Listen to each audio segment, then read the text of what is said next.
Hi, this is Sarah Mikesell with the Cattle Site, and today we're here with Frank White. He is a beef cattle technical consultant with Elanco. Thanks for being with us today, Frank. And we're Thank here you at for having NCBA in Houston. It's nice to be back with everybody. Absolutely. Yeah, and talking to people in person this time. So let's talk a little bit about what you guys are featuring at the booth. And you've got some new research that you're talking about. Sure. So we've done a recent study to try to understand the mechanism of a previous data that we collected. And so previous research showed that vaccinating cows on label close to breeding would decrease pregnancy rates by 6.5%, that first AI conception. Right. And over a 56-day breeding period, it would decrease pregnancy rates by over 4%. So then of 100 cows, that's four calves less that you would have by using a modified live. And there's something about vaccinating an animal with a modified live, a live virus, that is affecting pregnancy rate. We wanted to know why and expand on that and understand why. Very good. And you talked a little bit to me earlier when we were chatting about this lifetime immunity. Sure. Tell me a little bit about that. Yeah, so really the lifetime immunity comes from the new data. And the new data, basically, we vaccinated animals with either modified live or inactivated. Elanco's inactivated its virus shield.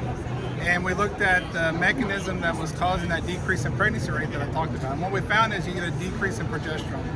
And the vaccinated animals with an inactivated virus, you had more luteal cells, which make progesterone. You end up with more progesterone, which is your hormone of pregnancy and is required for pregnancy. And without progesterone, you can't have pregnancy. So you get more progesterone, you end up with more calves at calving. So we're using this term lifetime immunity because it's important to not decrease production, maximize protection, but also maximize production.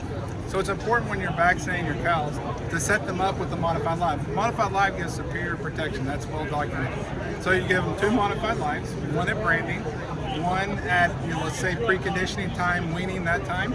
So they're set up. And then now when they go into their breeding herd, you're going to switch to an inactivated, or inactivated would be virus shield. And then you're going to get maximum protection because they're set up with the modified live, but we're also maximizing production. You're not getting that decrease in progesterone, that decrease in pregnancy rate that's seen with the modified live. Very good. And bottom line, kind of, what does a product like Virus Shield really give a producer?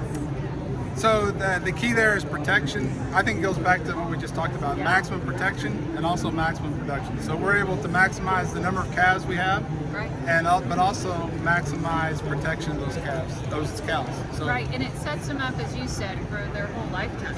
This front end work that yeah, you do, right? And that's key. Yeah, you want to get them the modified live in them early.